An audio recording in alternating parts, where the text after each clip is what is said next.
Hi, pre-calculus students. Here we are in section 12.3, and we're looking at infinite sequences and series.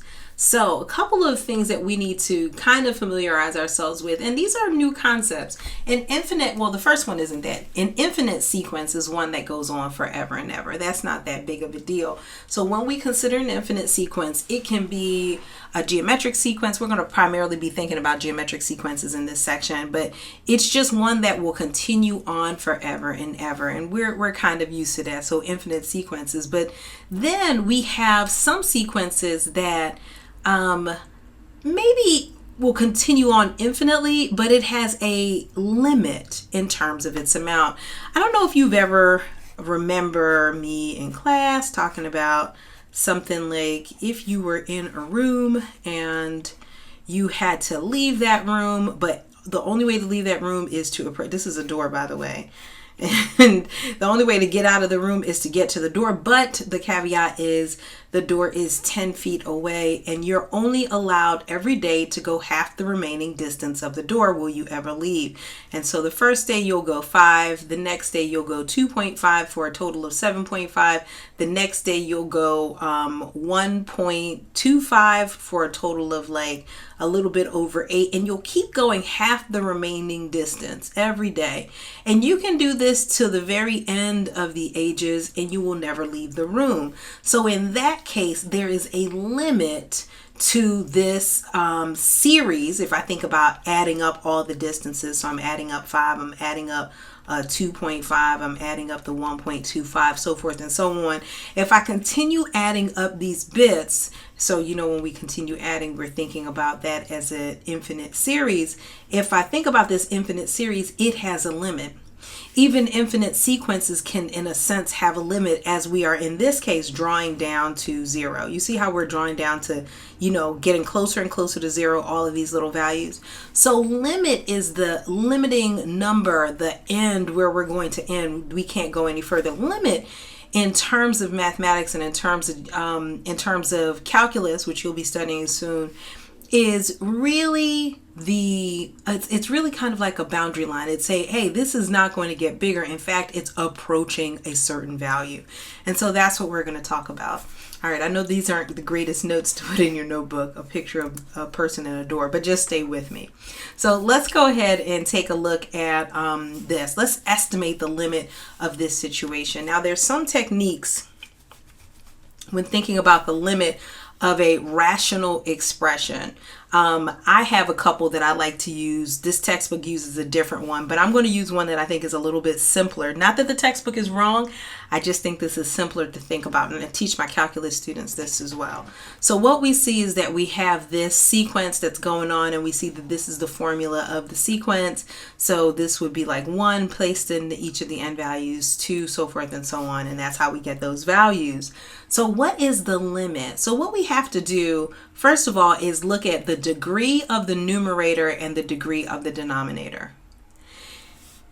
I'm going to use a capital N for the degree of the numerator and a capital D for the degree of the denominator. Now, here's some things we need to know. If the degree of the numerator is strictly less than the degree of the denominator, then the limit is going to 0. If the degree of the numerator is equal to the degree of the denominator, then the limit is equal to the ratio of lead coefficients. If the numerator has a greater degree than the denominator, then the limit is infinity or does not exist. There is no bounding here. So what we're trying to see is, where is this value going to? The more values I put in here, the higher the n values, 5 million, 7 trillion, 14 quadrillion, whatever it is that you're plugging in for n, where is this thing going? So what I'm indicating with my rules that I came up with is that, or that I've written down here, is that if the numerator has a higher, if the numerator has a lesser degree than the denominator, let's say this was not to the second power, this was just to the first power, soon this second power down here would just so dominate the situation that this thing would be going to zero. You know how when the denominator of a fraction is super duper large in comparison to the numerator, you're really getting closer to zero. And so that's what we're illustrating here. But in this case, we don't have the numerator's degree, it's a degree 2 expression, and the denominator's degree, this is also a degree 2 expression. We don't have them being one greater than the other. They are equivalent. So this is going to, where this is going, the higher and larger numbers I plug in here, the ratio is going to get closer and closer to the ratio of the lead coefficients. What are they? They're the coefficients of the highest degree term. So this is going to be 7/2. Now that's how I think about it. These are the rules that I usually share with students. The way your textbook is going to explain it, the way those authors explain it, is to take this expression, 7n squared plus 2, and divide each of the terms, let me not do it that way, by the highest degree in the numerator and denominator. So you'll see what I get, 2n squared over n squared plus 3n over n squared. And then we're going to kind of simplify each of these terms. So n squareds go away, 2n squared, 2 over n squared. Well, that's going to zero, because I know when you have a larger and larger denominator, that whole thing is just going to go to zero. So 2 static, the 2 is static, it's just going to remain 2 over a larger and larger number. That's so close to zero. Similarly here, if I were to cancel out the n in the numerator and then leave this n in the denominator, even though it's not happening as fast as this, it's going to go to 0 too. And then finally, we're left with 7/2. And so that's how your text gets 7/2. But I think that the rules that I've written down here are going to be sufficient for you to get through the problems and think it through. So feel free to go at it whichever way you feel most comfortable. All right, so here's some rules about limits rather. When you have the limit of a sum, basically you can take the limit of one part and the limit of the other part added together. That's going to be the limit of the whole thing. Similarly with the difference of the limit of some expression, the product is going to be exactly what you expect. If you want to find the limit of the product of two things, the limit of each of those things multiplied will suffice. If you want to find the limit of a quotient, indeed you can find the limit of the numerator and denominator, then divide rather. And then if you want to find the limit of a constant, well, the limit of a constant will always be that particular constant. So you're going to end up with C no matter what the value of n is, because it's a constant. Make sense? All right. So find each limit. So again, I told you my little rules. If the numerator's degree and the denominator's degree are equivalent, then I'm just going for the coefficients. I'm going to go for the ratio of the coefficients. So the ratio of these coefficients would be 3. Your textbook would have you take 1 over n squared plus 3n squared over n squared. And then you could divide that by n squared over n squared, which is just 1. And then we would look at this and say, hey, you are going to 0. That's not an issue. And then this cancels out and we're left with 3. And you'll see both methods yield the same answer. Over here, we would do a similar thing. I'm going to look at the ratio of the lead coefficients, because I noticed that the degree is the same. So I have 5 and a 1. 5 over 1 is 5. So the limit is 5. It's approaching 5 as these values get bigger and bigger. Again, how would the textbook have you do it? 5n squared over n squared plus n over n squared plus minus 4 over n squared. And then all of that over n squared plus 1 over n squared. And you see what we're doing.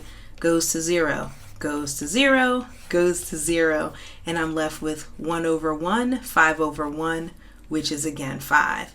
Let's look at this next guy over here. Find the limit of each. Again, I like looking at the degree. So what's the degree of the numerator? It's a second degree polynomial up here, and this is a first degree.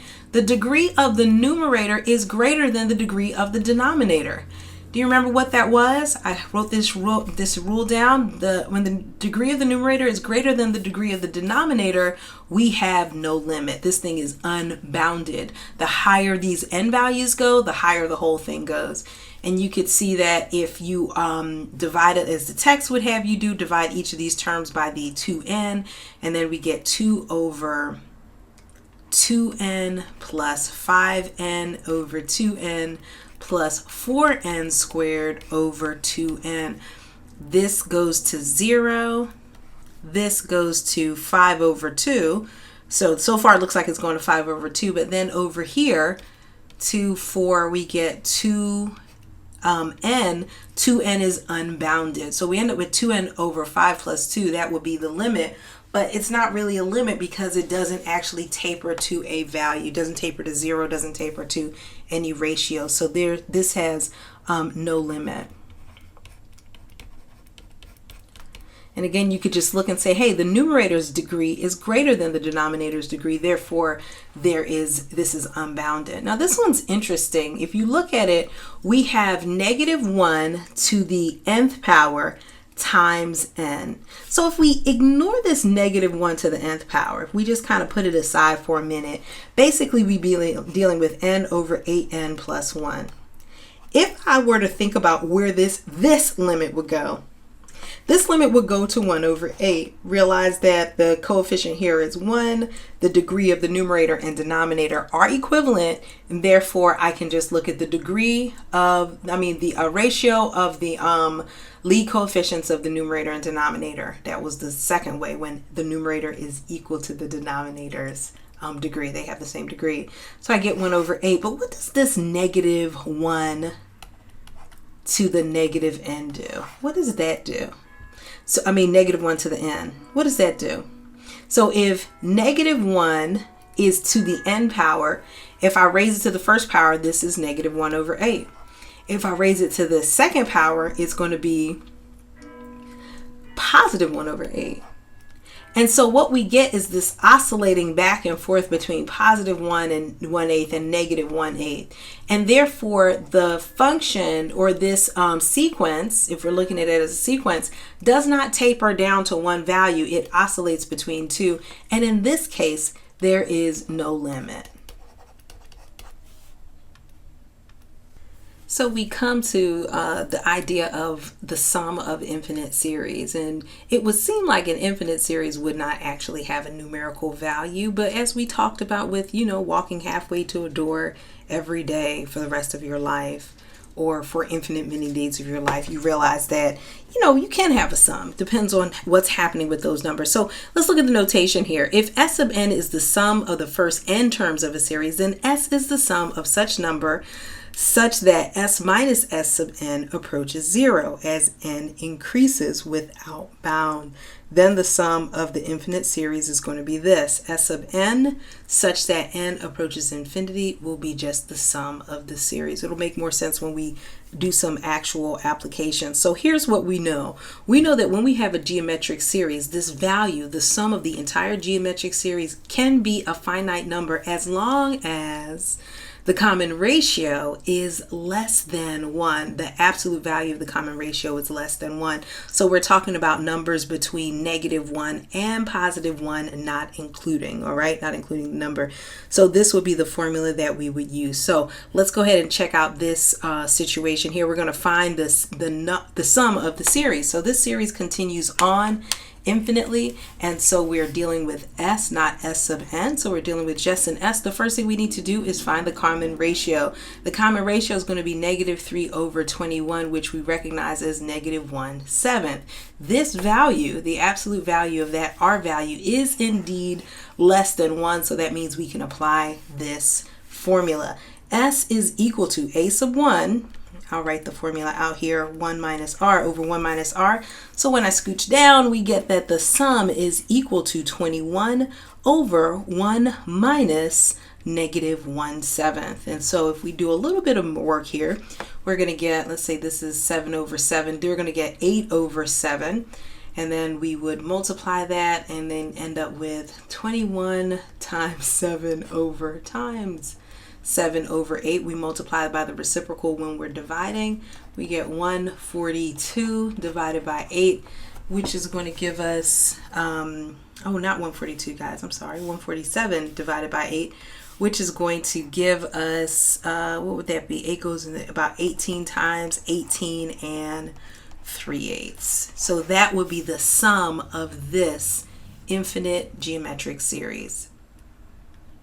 So here in example 6, we can figure out how to write a repeating decimal as a fraction. And we have done this before in a different way, but this is interesting just to figure out how to use the geometric series sum formula to calculate this. First of all, let's look at 0.762762. You get what that's going to be over and over again. So we know that that would be 762 over 1,000, and then this next 762 is actually in the millions.